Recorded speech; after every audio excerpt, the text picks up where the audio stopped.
The legendary castle is about to open its gates. A mysterious legend that's never been revealed before awaits. A few days ago, I came across an advertisement for a castle exhibition and decided to check it out with Sylus. However, we didn't encounter any mysterious events. We've been listening to legends that have over-the-top dramatic embellishments. In the days of yore, the valiant lord of the castle used the sword to drive away invaders from these lands. Legend says that this long sword was forged by him. The process took 81 days to complete. If you visit the castle's restricted underground forge, you might still hear the echoes of someone hammering away. Under the exhibition hall's lights, a finely crafted sword inlaid with magnificent jewels gleams brilliantly from its stone pedestal. This sounds like something a third-rate novelist would write. The sword is impractical and too ornate. It's only good for getting someone killed. Shush you! No whispering. Pay attention to the presentation, please. The very serious Otto catches us red-handed. After seeing the sword with its elaborate history, the fans stand with the lover's tears and the cursed gemstone necklace, we finally arrive at the gift shop near the exit. Would you like gifts from the castle's lord? Or would you like to experience the glory that the nobility can enjoy? Welcome to our special collaborative event challenge. You can redeem beautiful prizes. Give it a try. It sounds like a marketing ploy, but we're already here. Should we participate in it anyway?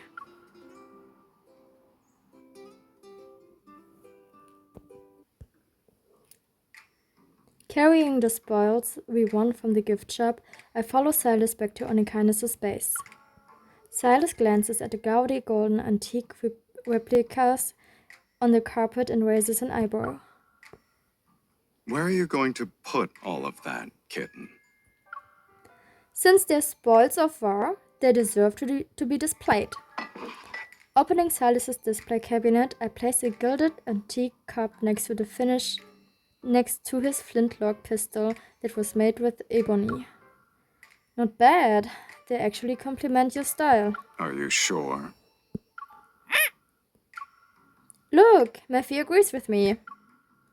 Seeing Mephisto close his beak in frustration and just move toward him to show support, Sylus speaks in a relaxed tone. This is what happens when you can't speak for yourself.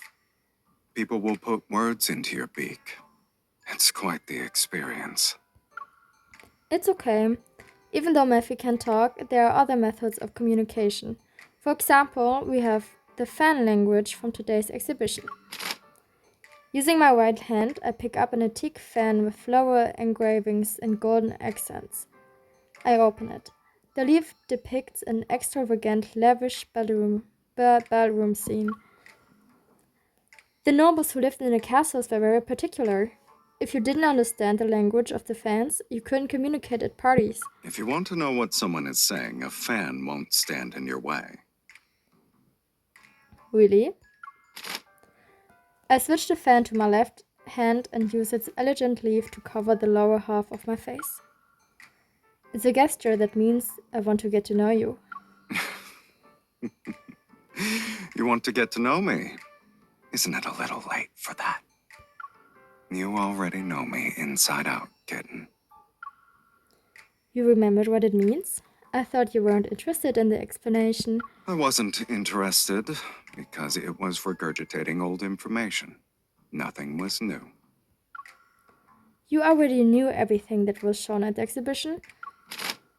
Raising my eyebrow, I twirl the fan in my left hand. It's a gesture for keep your distance.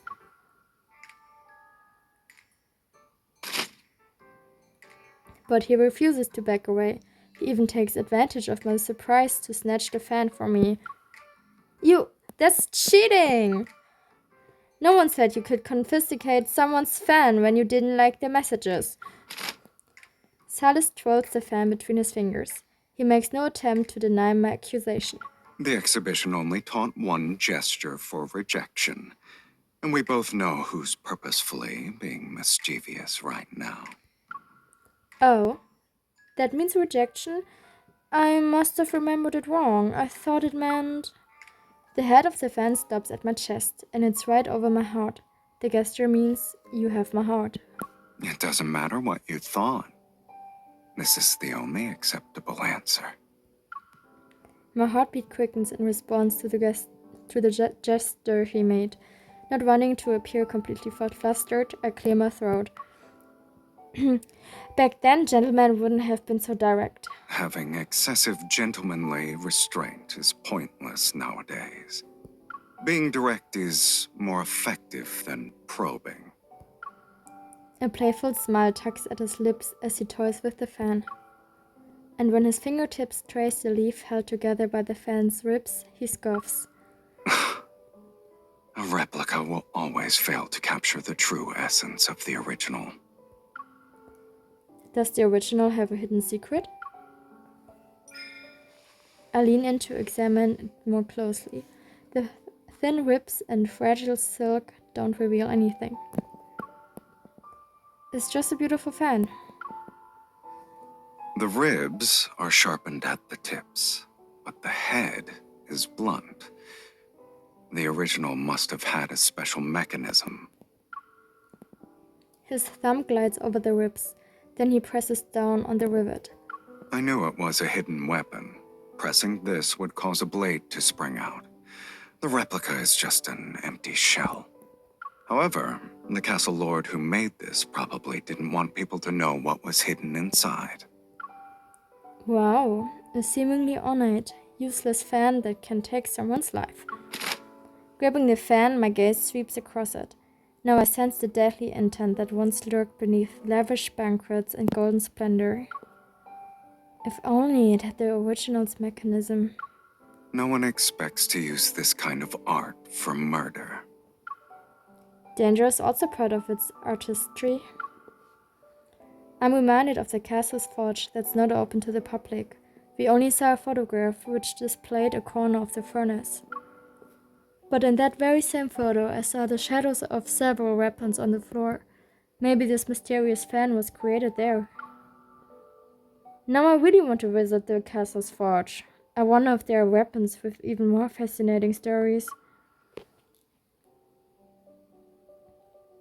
Even the deadliest weapons become simple pieces for display purposes. They're just like that sword. His gaze sweeps over my eager expression and he pauses. If you want to see a forge, I have one. Is it like the forge I'm imagining? It has a furnace, bellows, an anvil. It's not that primitive. I used to forge various things, but I haven't used it in a long time. Do you want to check it out now? Based on what I know about Sylus, his forge should have a lot of unusual items. Let's go! I lean towards Sylus, but he presses one finger against my forehead and pushes me back. I'm afraid you'll have to wait. Unless you want to be buried in dust, that is. When we visit it, I'll bring this fan with me. Maybe it will become a weapon that can defeat my enemies in one strike after a few modifications. It can already do that. He takes the fan from me before I can even see him move. The fan's guard is pressed against my throat, and I become actually aware of the threat it possesses. If you're fast enough, and aim at the body's weak points. Say, for example, the eyes. The fan snaps open, its sharpened ribs barely missing my hair as it sweeps past me. Air glides over my eyes. My heart races. A few seconds pass, then I immediately grab his hand. I want to try. The fan lands in my hand. Recalling his movements, I try to spin it around my fingertips. I fail miserably. It's lighter than a gun. I can't find its center of balance. Give it another shot. It shouldn't be difficult for you. Behind me, Sylus grabs my wrist, and his breath caresses my ear. Relax your fingers. Use your wrist. After familiarizing myself with the fan's weight and material, I quickly get the hang of it. but the spinning fan clatters to the floor once again. My chances of succeeding are worrisome. Even the most impressive fan can't compete with your bullets. If you ever get tired of them, you can go to the forge and find weapons that would suit you better. My internal radar pings with interest. The frustration from my failed attempts with the fan is erased. When will your forge be officially open to me? Relax. Surprises always require having a little bit of patience. Standing in front of an old industrial building in the N109 zone, I check the address Sylus sent me and nod to myself. This is the place. In the vast open space, only the echoing sound of my footsteps breaks the silence. Dust particles float up with every step. No one has been here in a long time. Underground level, section B. I make my way down the dimly lit staircase and hear the faint sound of a rhythmic hammering underground. Sylus?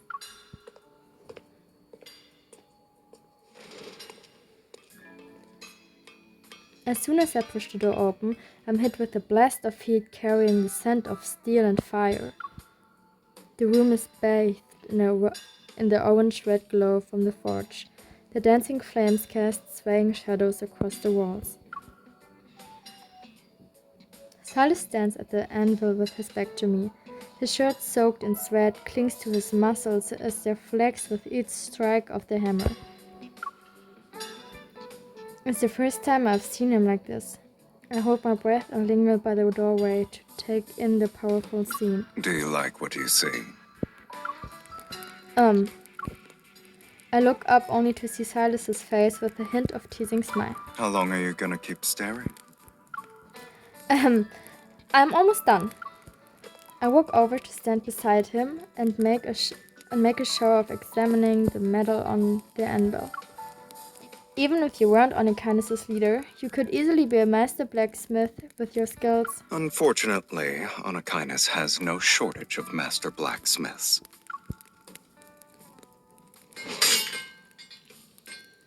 The small piece of metal gradually stretches under those rapid strikes. It quickly takes on a recognizable shape. I hold out my hand to measure. The metal has smooth curves along its edges and is only about the size of my palm. It doesn't look like a weapon. I'm just warming up. Sylus stops and catches my curious hand. His palm is so hot that I almost feel like my skin is about to be burned. Don't you want to see the weapons I've forged? Without waiting for my answer, he pulls me toward the display rack on the other side of the forge. Various melee weapons, forged by hand, are on the rack. They range from daggers to long swords, and each one shines with a cold, dangerous light. Did you make all of these? This is just a small portion. He picks up a double-edged short sword with very little decorations. The blade gleams coldly. It resembles its marker in a way. This was my Naked. first decent creation. It's a little too light, though. Do you want to feel it? I take the short sword. It's heavy in my hand, but its length makes it surprisingly easy to wield. A short sword isn't for slicing. It's for thrusting. Standing behind me, Sylus takes my wrist. His breaths land on the side of my neck as he speaks. Imagine a shield-bearing warrior in front of you. You need to utilize the gap he exposes when he moves. You only have a second to thrust forward. Do you remember the boxing pose I taught you? You can't rely only on arm strength. His hand moves to my waist and glides across it. He guides me to transfer my strength from my core to my arms. My fingers tighten around the sword. My face is flushed, and I'm not sure if it's because of the forger's heat or his touch. You're holding it so tightly. Are you afraid you'll lose it? This is the first time I'm holding a short sword. I need more practice. If you don't feel comfortable using it, then we can look at the most unique piece here. Sylus takes the short sword from me and returns it to the display rack. Then he retrieves a unique triangular blade from the corner. That looks cool. I've never seen anything like it before. It's called a push dagger. The best choice for fighting at close quarters. Barely anyone uses it, though.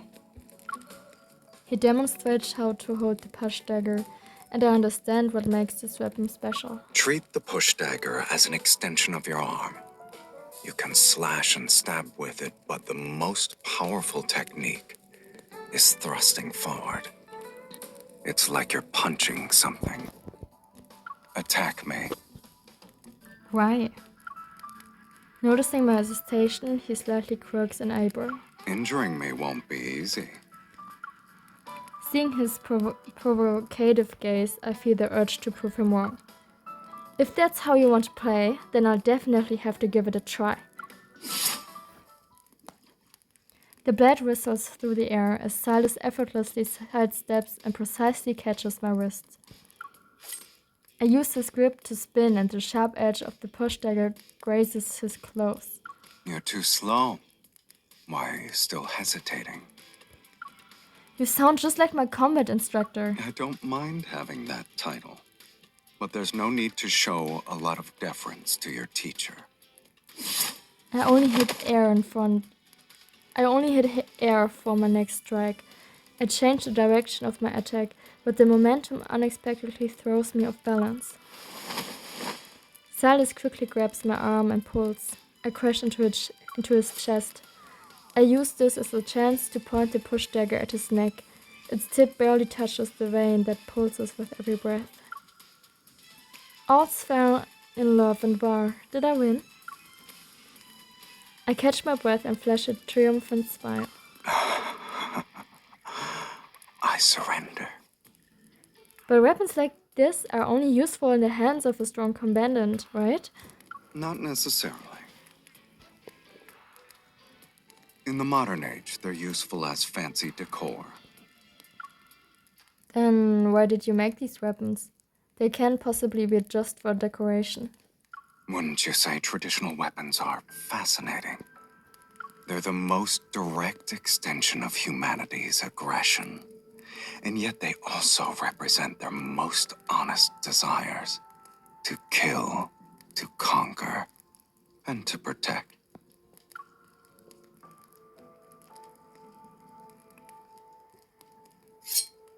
He pulls a dagger from the rack, and his fingertips trace the beautiful pattern on the blade. A few classic daggers are champions in combat. Hunting knives are born for the wilderness. And this curved blade, its infamy was earned on the battlefield and forged in blood. The forge's flames are reflected in his eyes, yet his gaze remains cold as a blade of ice. Traditional weapons lack a gun's firepower, but they're better at revealing the true brutality of fighting. Their senses are pushed to their limits in close combat, and the intensity is accompanied with the prolonged process of dying. Everything relies on physical strength. That sort of brutality has a peculiar beauty to it. I tilt my head as I look at him and nod. It's just like your appreciation for boxing, right? You're not wrong. At first, I was curious about the resolve that was poured into creating these traditional weapons. Did you find an answer? There is no correct answer. You have to find it yourself. Then why don't you teach me? I want to know what it's like to be a real blacksmith. Sure. However, I've only been practicing for 2 months. If it weren't for your curiosity. This forge would probably be gathering dust until the end of time. I guess I'm pretty lucky. I noticed Sylus is acting different than usual. Fortunately, I discovered this hidden treasure.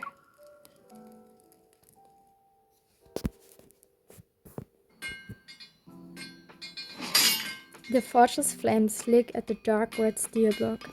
I wipe away the sweat that drips from my brow. Heat it for another 30 seconds. Sylus stands half a step behind me, his hot chest almost touching my back as he checks the condition of the metal. It's ready now. Take it out with the tongs. I pull out the iron tongs, and the red-hot steel block hisses in the air. It radiates a frighteningly intense heat. Are we going to the anvil? If I let a beginner like you do everything by yourself, you wouldn't be able to get out of bed tomorrow. It's good that this old relic can still be powered up.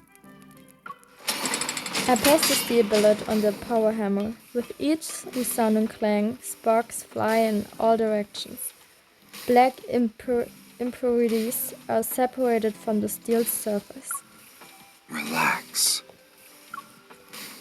What did you just say? The combined noises of the bellows and power hammer drown out our voices. Sylus grabs my wrist. You don't have to stand here like you're on guard duty. Aren't you tired? His voice is close to my ear as he guides my hands. The steel is flipped and moved to ensure the power hammer's force is distributed evenly. If the temperature isn't high enough, or the material's quality is poor, problems can easily show up at this stage. Our piece looks great. It will be fine. While I'm tempted to make this ornate weapons, I decide to forge a hunting knife.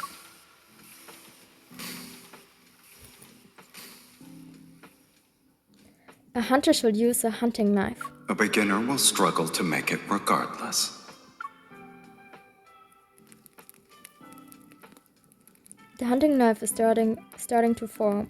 Now we need to place the steel billet on an anvil so it can be shaped. Most hunting knives have a drop point shape that makes them better suited for dealing with prey. It doesn't need to be too long. Something under 25 centimeters should work. The hammer is heavier than I imagined. Trying to strike the steel billet accurately isn't easy, and I almost miss it on my first attempt. Sylus stands nearby with his arms crossed. He watches as I hammer away a pant from the strenuous effort. It's more exhausting than I imagined. Keep your hands steady. Your strikes need to be precise and powerful. Mr. Sylus, has anyone told you how strict you are as a teacher? My arms feel like they're about to fall off. No. You're my only student, after all. After dozens of strikes, I'm drenched in sweat. The first signs of weakness creep into my arms.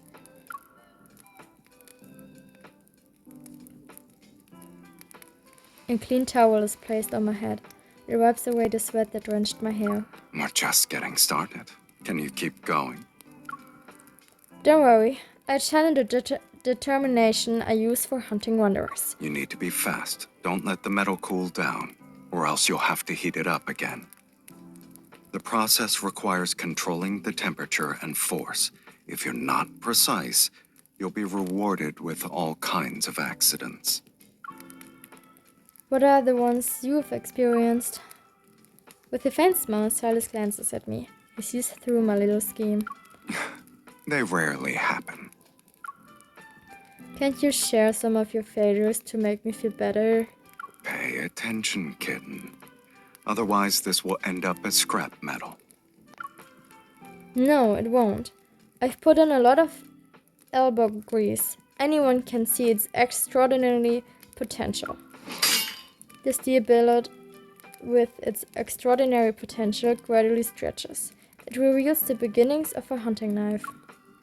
Breathless, I note how my entire palm is burning with pain. Don't force yourself. It looks like you're the one who's burning because of your elbow grease. Sylus takes the hammer from me and we alternate between heating and hammering until the steel billet takes on the semblance of a hunting knife. Now, we've completed the most important initial stage.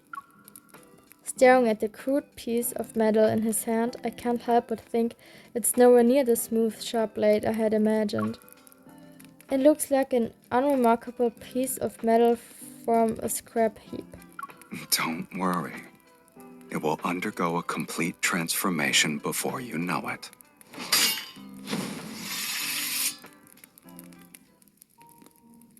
Quenching, tempering, trimming, polishing, crafting, and assembling the handle.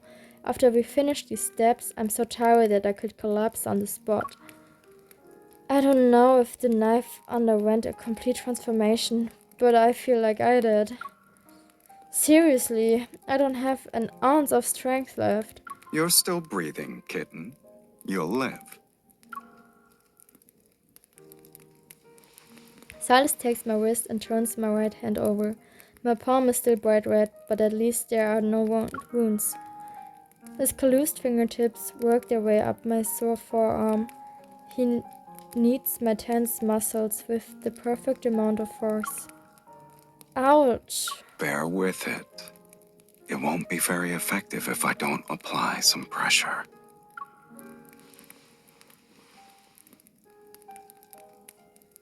Thanks to Sylus's healing touch, I regain my energy. Now I finally have enough strength to look at our finished product. It's beautiful. Our hard work paid off. I hold the hunting knife up to the light to examine the blade. It's not the best, but the weight of it in my hand gives me a sense of satisfaction. Sylus tests the edge with a sheet of paper. The paper is silently split in two. The durability could be better, but its edge is good enough. You're actually pleased with it? You're actually pleased with it, huh? What? Do you want a gold star sticker for your efforts? I shake my head and hold the knife out to him. It's satisfying to see surprise flash in his eyes. I give you the first weapon we made together. Are you paying your teacher? No, it's a gift for Sylus. Sylus twirls the hunting knife between his fingers, and the ghost of a smile plays on his lips. It's as if he's appraising a worthy addition to his collection. It would be cruel of me to not give you something in return. He places a pair of golden bracelets in my palm. In the firelight, they exude a soft metallic glow. I studied them before recognizing the familiar curves. They were made from the material he was working with earlier. This is what you were making, and you said it was just a warm-up. A surprise should be saved for the very last moment. Sylus lifts my hand and slides the bracelet onto my wrist. They fit. Did you secretly measure my wrist? Do I need to? I can't suppress my smile as I happily shake my wrist. The bracelet clings together and the sound is crisp.